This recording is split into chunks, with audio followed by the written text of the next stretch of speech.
আসসালামু আলাইকুম। সকলকে আমন্ত্রণ আনন্দ টিভি সংবাদে। আপনাদের সঙ্গে আছি আমি ফারহান আহমেদ। শুরুতেই জানিয়ে দিচ্ছি সংবাদ শিরোনাম। রাজধানীর হযরত শাহজালাল আন্তর্জাতিক বিমানবন্দরের সম্প্রসারণ কাজ ত্বরান্বিত করতে সংশ্লিষ্ট কর্তৃপক্ষকে প্রধানমন্ত্রীর নির্দেশ।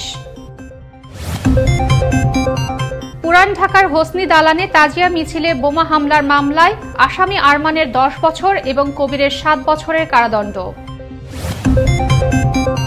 এবং প্রয়োজনীয় খাদ্যপণ্য মজুতকারীদের বিরুদ্ধে যথাযথ আইনি ব্যবস্থা নিতে হাইকোর্টের নির্দেশনা জারি।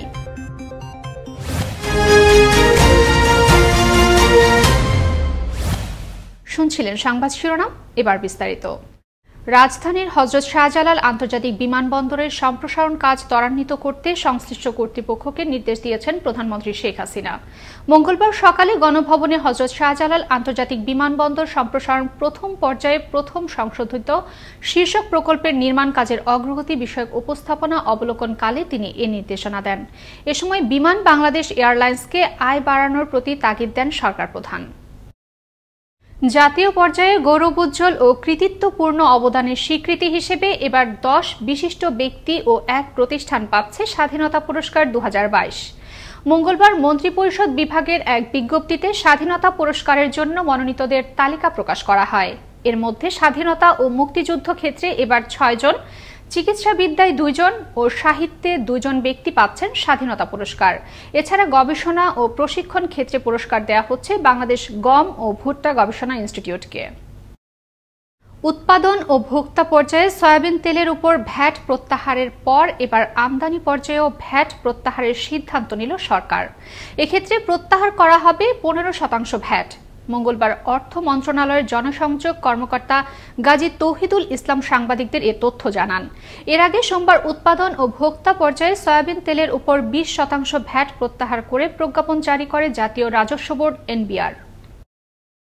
7 বছর আগে তাজিয়া মিছিলের প্রস্তুতির সময় পুরান ঢাকার হোসনি দালানে বোমা হামলার মামলায় আসামি আরমানের 10 বছর এবং কবিরের 7 বছর কারাদণ্ড প্রদান করলেন আদালত। এছাড়া এ মামলায় খালাস দেয়া হয় 6 জনকে। মঙ্গলবার সকালে ঢাকার সন্ত্রাস বিরোধী বিশেষ ট্রাইব্যুনালের বিচারক মুজিবুর রহমান এ রায় ঘোষণা করেন। এর আগে 3 জঙ্গিকে কাশিমপুর কারাগার থেকে এনে আদালতে হাজির করা হয়। বিশ্বব্যাংক গ্রামীণ অবকাঠামো উন্নয়নে সরকারের নেওয়া বেশ কয়েকটি প্রকল্পে 5 থেকে 8 বিলিয়ন ডলার বিনিয়োগ করতে আগ্রহ প্রকাশ করেছে বলে জানিয়েছেন স্থানীয় সরকার মন্ত্রী তাজুল ইসলাম। মঙ্গলবার দুপুরে সচিবালয়ে বিশ্বব্যাংকের দক্ষিণ এশিয়ার আঞ্চলিক পরিচালক গুয়ান জি চেনের নেতৃত্বে প্রতিনিধি দলের সঙ্গে এক বৈঠক শেষে সাংবাদিকদের তিনি একথা জানান। এ সময় তিনি আরও জানান, গ্রামীণ অবকাঠামোর উন্নতি, ব্রিজ এবং সড়কগুলোকে আরও টেকসইভাবে নির্মাণের লক্ষ্যে নতুন বেশ কয়েকটি প্রকল্প নেওয়া হচ্ছে। এসব প্রকল্পেও বিশ্ব ব্যাংক অর্থায়ন করতে আগ্রহী হয়েছে বলেও জানান মন্ত্রী। প্রয়োজনীয় খাদ্যপণ্য মজুতকারীদের বিরুদ্ধে যথাযথ আইনি ব্যবস্থা নেওয়ার নির্দেশ দিয়েছেন হাইকোর্ট। মঙ্গলবার সকালে নিত্য প্রয়োজনীয় মূল্য নিয়ন্ত্রণে করা রিটের শুনানি শেষে এ আদেশ দেন বিচারপতি ফারাহ মাহবুবের নেতৃত্বাধীন হাইকোর্ট বেঞ্চ। এ সময় যারা গ্রেপ্তার হয়েছে তাদের বিরুদ্ধে কি ব্যবস্থা নেওয়া হয়েছে এ বিষয়ে আদালতকে প্রতিবেদন দিতে বলা হয়। একই সঙ্গে ওএমএস নীতিমালা অনুযায়ী সারা দেশে চাল, আটা, তেল, পেঁয়াজ ও ডাল রেশন কার্ডের মাধ্যমে দিতেও নির্দেশ প্রদান করেন হাইকোর্ট। এসব বিষয়ে আসছে 26 এপ্রিলের মধ্যে অগ্রগতি জানাতেও বলা হয়।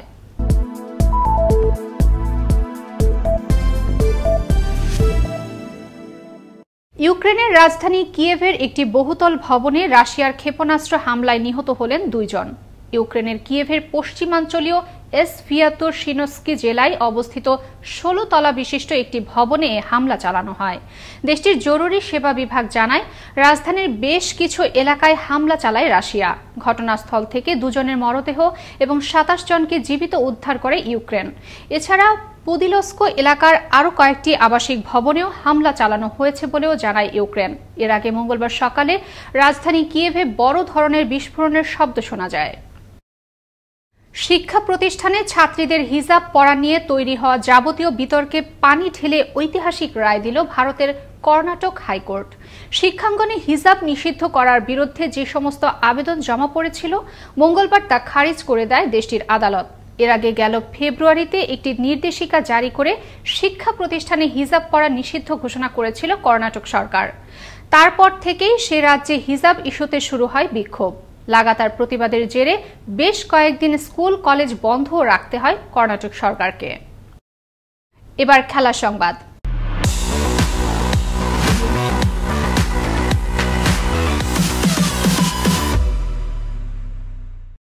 আইসিসি টেস্ট চ্যাম্পিয়নশিপে ওয়েস্ট ইন্ডিজকে পেছনে ফেলে 7 নম্বরে উঠে এলো বাংলাদেশ। অ্যান্টিগা টেস্টে ইংল্যান্ডের বিপক্ষে স্লো ওভার রেটের কারণে ক্যারিবীয়দের 2 পয়েন্ট কেটে নেয় আইসিসি। এক বিবৃতির মাধ্যমে বিষয়টি নিশ্চিত করে ক্রিকেটের সর্বোচ্চ নিয়ন্ত্রক সংস্থা। সেই সাথে উইন্ডিজ দলের সকল ক্রিকেটারের ম্যাচ ফির 40% কেটে নেওয়া হয়। টেস্ট চ্যাম্পিয়নশিপের নিয়ম অনুযায়ী নির্ধারিত সময়ে ওভার শেষ করতে না পারলে প্রত্যেক ওভারের জন্য 1 পয়েন্ট এবং প্রত্যেক ক্রিকেটারের 20% জরিমানার বিধান রয়েছে। আবারও দেশের খবর। সরকারের উন্নয়ন চ্যালেঞ্জ মোকাবেলায় কারিগরি ও বৃত্তিমূলক শিক্ষাই হবে প্রধান হাতিয়ার। মঙ্গলবার দুপুরে রাজধানীর আইডিবি ভবনে বাংলাদেশ বেসরকারি পলিটেকনিক উদ্যোক্তা সমিতির দ্বিবার্ষিক সম্মেলনের উদ্বোধনী অনুষ্ঠানে প্রধান অতিথির বক্তব্যে একথা জানান শিক্ষা উপমন্ত্রী মহিবুল হাসান চৌধুরী নওফেল। এ সময় তিনি জানান, সরকার শিক্ষার অগ্রাধিকারে কারিগরি ও বৃত্তিমূলক শিক্ষাকে সর্বোচ্চ অগ্রাধিকার দিয়েছে। অনুষ্ঠানে উপস্থিত ছিলেন সংসদ সদস্য সানোয়ার হোসেন, কারিগরি শিক্ষা অধিদপ্তরের মহাপরিচালক ডক্টর ওমর ফারুক এবং কারিগরি শিক্ষা বোর্ডের চেয়ারম্যান আলী আকবর খান সহ অন্যান্যরা। এতে সভাপতিত্ব করেন বিপিপিইএ এর সভাপতি শামসুর রহমান। সাভারে এক অটোরিকশা চালকের হত্যাকাণ্ডের রহস্য উদ্ঘাটন করল ঢাকা জেলা উত্তর গোয়েন্দা পুলিশ। গেল বছরের 30 মার্চ সাভারের মোগরাকান্দা এলাকায় অটোরিকশা চালক লাজু মিয়া ওরফে রাসেলকে পিটিয়ে ও ইট দিয়ে মাথা থেতলে হত্যা করে অটোরিকশাটি ছিনতাই করেন মোগরাকান্দা এলাকার আজগর আলীর পুত্র ওসমান গনি। এ ঘটনায় সাভার মডেল থানায় একটি হত্যা মামলা দায়ের হলে পুলিশের পাশাপাশি ঢাকা জেলা উত্তর গোয়েন্দা পুলিশ ডিবি মামলাটির ছায়া তদন্ত শুরু করেন। পরে উন্নত প্রযুক্তি ব্যবহার করে গেল রাতে সাভারের মোগরাকান্দা এলাকা থেকে অভিযুক্ত ওসমান গনিকে গ্রেপ্তার করে ডিবি পুলিশ। পাশাপাশি চুরি হওয়া অটোরিকশা কেনার অভিযোগে গ্রেপ্তার করা হয় আরও 2 জনকে। মঙ্গলবার সকালে সাতক্ষীরা খুলনা মহাসড়কের চুকনগরে সড়ক দুর্ঘটনায় নিহত হলেন রাজন হোসেন নামের এক যুবক। এ ঘটনায় গুরুতর আহত হন অপর একজন। হাইওয়ে পুলিশের ভারপ্রাপ্ত কর্মকর্তা মেহেদি হাসান জানান, নিহত রাজন ও আহত মেহেদি মোটরসাইকেলে করে ঢাকায় যাচ্ছিলেন। পথিমধ্যে চুকনগর এলাকায় পৌঁছলে বিপরীত দিক থেকে আসা একটি ট্রাকের সঙ্গে মোটরসাইকেলটির সংঘর্ষ হলে হতাহতের এ ঘটনা ঘটে। ট্রাকসহ ট্রাকটির চালক পালিয়ে যেতে সক্ষম হয়।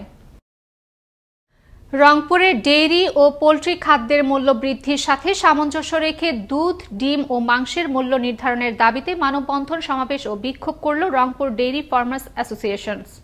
মঙ্গলবার দুপুরে রংপুর প্রেসক্লাবের সামনে ঘণ্টাব্যাপী এ মানববন্ধনে বক্তব্য রাখেন সংগঠনের সভাপতি বীর মুক্তিযোদ্ধা আকবর হোসেন ছাড়াও অন্যান্য নেতৃবৃন্দ। পরে একটি বিক্ষোভ নগরীর মহাসড়ক প্রদক্ষিণ শেষে জেলা প্রশাসক বরাবর স্মারকলিপি প্রদান করে। আমাদের দেশে 15 লক্ষ মেট্রিক টন সয়াবিন লাগে, সেই সয়াবিনটা আবার আমরা বিদেশ থেকে নিয়ে আসি, কিন্তু ওটাই আবার ইন্ডিয়া রপ্তানি করা হচ্ছে। এই কারণগুলোর জন্যই কিন্তু খাদ্যদ্রব্যের দাম বেশি। আসলে দুধ সবচেয়ে অপরিহার্য একটা প্রোডাক্ট, কিন্তু আলটিমেটলি দেখা যায় যে এই দুধের দাম বৃদ্ধি করতেই সবকিছু যন্ত্রণা তৈরি হয়। নোয়াখালীর বেগমগঞ্জের রসুলপুরে হামলার দায়ে থানায় মামলা দায়ের করলে অভিযুক্তদের গ্রেপ্তার করে পুলিশ।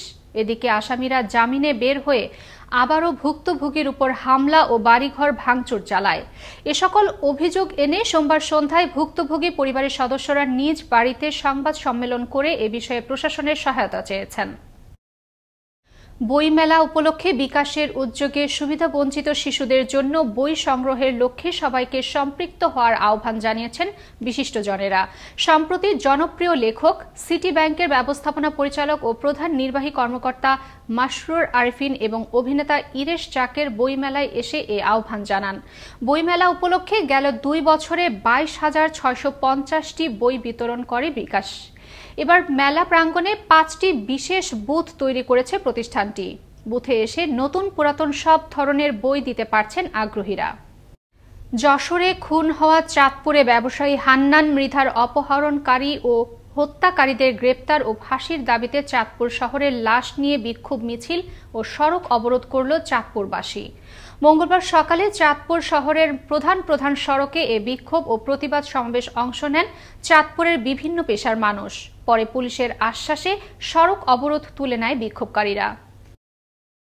রংপুরে 5 বিঘা জমি লিখে দেওয়ার পরেও চাকরি হল না বিশ্ববিদ্যালয় পড়ুয়া মেধাবী ছাত্র হাবিবের। আপন চাচার কাছেও মেলেনি ঠাঁই।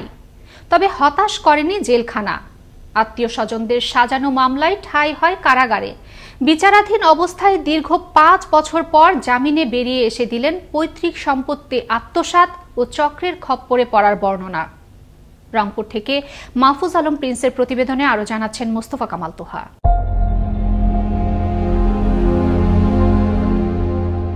রংপুরের মিঠাপুকুরের হুলাশুগঞ্জের মেধাবী ছাত্র হাবিবুর রহমান। বাবা ছিলেন পেশায় একজন ব্যাংকার।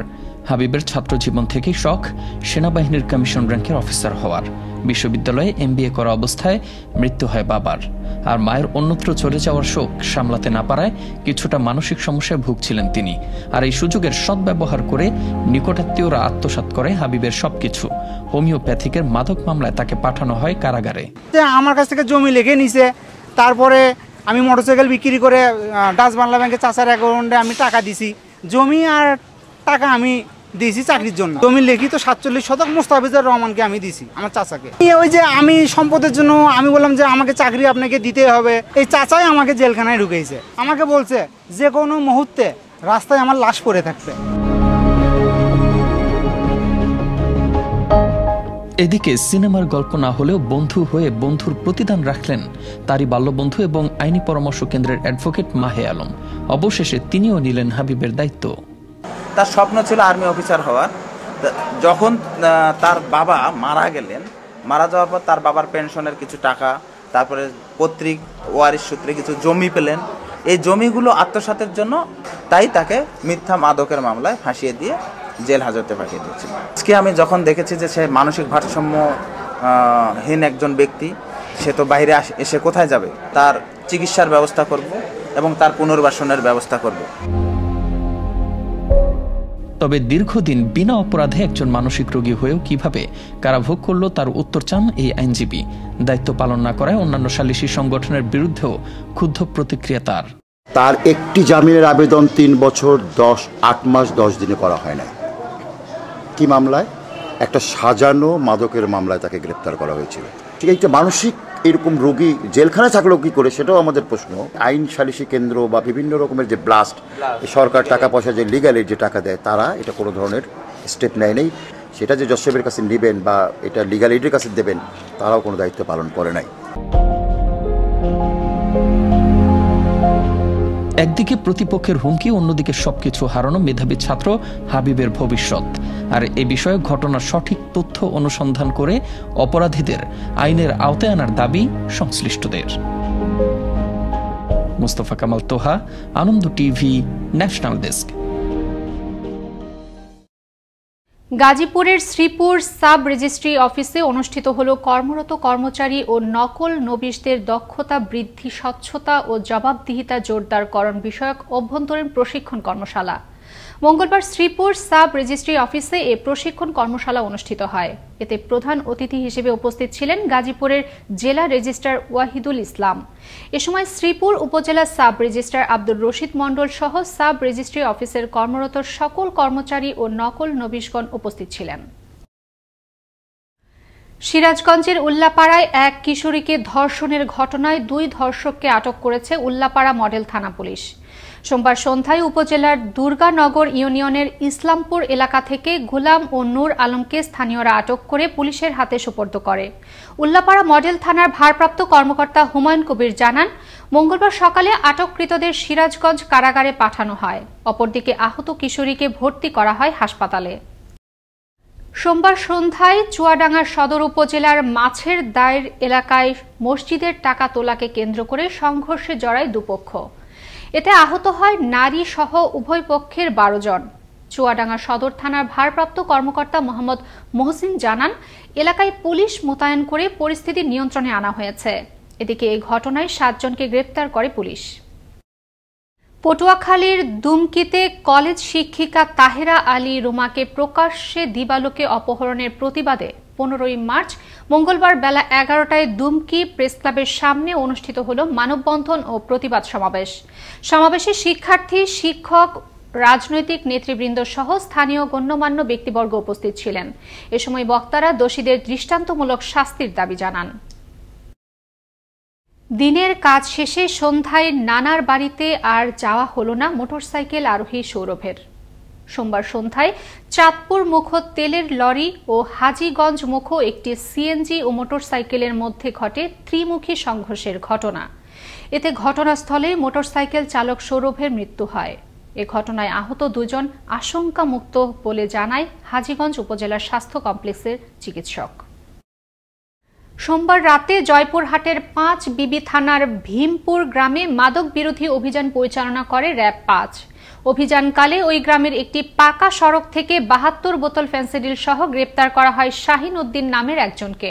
মঙ্গলবার সকালে এক প্রেস বিজ্ঞপ্তিতে এ তথ্য নিশ্চিত করেন জয়পুরহাট র্যাব 5 সিপিসি 3 এর কোম্পানি অধিনায়ক মাসুদ রানা। যশোরের বেনাপোলে অবৈধভাবে বালু উত্তোলনের বিষয়ে গণমাধ্যমের সংবাদ প্রকাশ হওয়ার পর অভিযান পরিচালনা করে ভ্রাম্যমাণ আদালত। সোমবার বিকেলে এ অভিযান পরিচালনা করেন শার্শা উপজেলা নির্বাহী অফিসার মীর আলিফ রেজা। প্রশাসনের উপস্থিতি টের পেয়ে বালু তোলার ভেকু মেশিন রেখেই পালিয়ে যায় বালু উত্তোলনকারীরা। এ সময় জব্দ করা হয় 60,000 সেফটি বালু এবং বালু তোলার মেশিন। আমরা অভিযান চালিয়ে একটা বালি কাটার মেশিন এবং প্রায় 60,000 সেফটির মতো বালি আমরা জব্দ করেছি এবং জব্দকৃত বালি নিয়ম অনুসারে নিলাম করে সরকারি কোষাগারে টাকা জমা করা হবে এবং আমাদের অভিযান অব্যাহত থাকবে। সোমবার মধ্যরাতে ময়মনসিংহের ঈশ্বরগঞ্জের 18 বাড়ি রায়ের বাজারে অগ্নিকাণ্ডে পুড়ে ছাই হল 20টি দোকান। ফায়ার সার্ভিস জানায় গেল রাত 12টার দিকে বাজারের দোকান বন্ধ করে ব্যবসায়ীরা বাড়ি যাচ্ছিলেন। হঠাৎ বাজারের চুরি মহলের একটি কাগজের দোকান থেকে আগুনের সূত্রপাত হয়ে মুহূর্তেই ছড়িয়ে পড়ে তা। খবর পেয়ে ঈশ্বরগঞ্জ ও কেন্দ্রীয় ফায়ার সার্ভিসের 2টি ইউনিট 2 ঘন্টার চেষ্টায় আগুন নিয়ন্ত্রণে আনে। শেষ করব আনন্দ টিভি সংবাদ, তবে শেষ করার আগে শিরোনামগুলো জানিয়ে দিচ্ছি আরও একবার। রাজধানীর হযরত শাহজালাল আন্তর্জাতিক বিমানবন্দরের সম্প্রসারণ কাজ ত্বরান্বিত করতে সংশ্লিষ্ট কর্তৃপক্ষকে প্রধানমন্ত্রীর নির্দেশ। পুরান ঢাকার হোসনি দালানে তাজিয়া মিছিলে বোমা হামলার মামলায় আসামি আরমানের 10 বছর এবং কবিরের 7 বছরের কারাদণ্ড।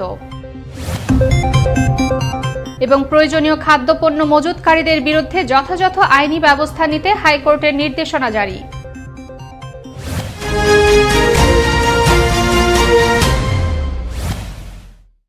এই ছিল এখনকার মতো।